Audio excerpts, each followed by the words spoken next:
Apa yang harus dilakukan saat bencana alam? Ini 5 cara menyelamatkan hewan peliharaan. Apakah teman-teman memiliki hewan peliharaan di rumah? Sebagai pemilik, kita harus tahu bagaimana menyelamatkan hewan kesayangan kita saat terjadi bencana alam.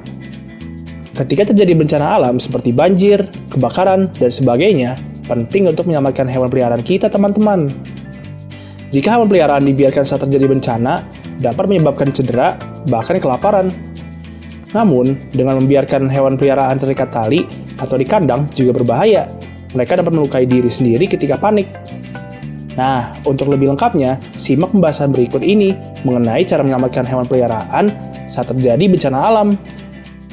Sebelum kita lanjut videonya, jangan lupa klik tombol subscribe dan tombol loncengnya ya. Cara menyelamatkan hewan peliharaan saat terjadi bencana alam. Tahu tidak, ternyata hewan peka ketika terjadi bencana. Ia akan menyelamatkan dirinya dengan mencari tempat aman ketika terjadi bencana, teman-teman.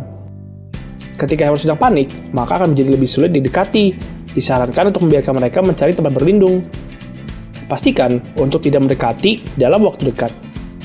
Berikut ini beberapa cara yang dapat teman-teman lakukan untuk menyelamatkan hewan peliharaan saat terjadi bencana alam. Pertama, menyiapkan peralatan kebutuhan hewan berupa tas darurat bencana. Tas tersebut berisi makanan kaleng, air untuk 3-5 hari, tas carrier untuk hewan kecil, kotak P3K, sabun pembersih, selimut, dan kantung sekali pakai. Kedua, menempelkan stiker peringatan hewan peliharaan pada jendela rumah. Hal ini akan membantu tim penyelamat untuk mengetahui bahwa pemilik rumah memiliki hewan peliharaan, teman-teman. Untuk memudahkan pencarian, simpan foto hewan peliharaan kamu. Ketiga, bila memungkinkan, pasanglah microchip pada kalung identitas hewan peliharaan teman-teman untuk memudahkan proses pencarian hewan.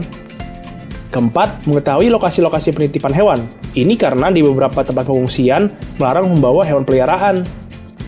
Nah, itulah beberapa cara menyelamatkan hewan peliharaan saat terjadi bencana yang penting untuk teman-teman ketahui. Sampai di sini dulu ya videonya.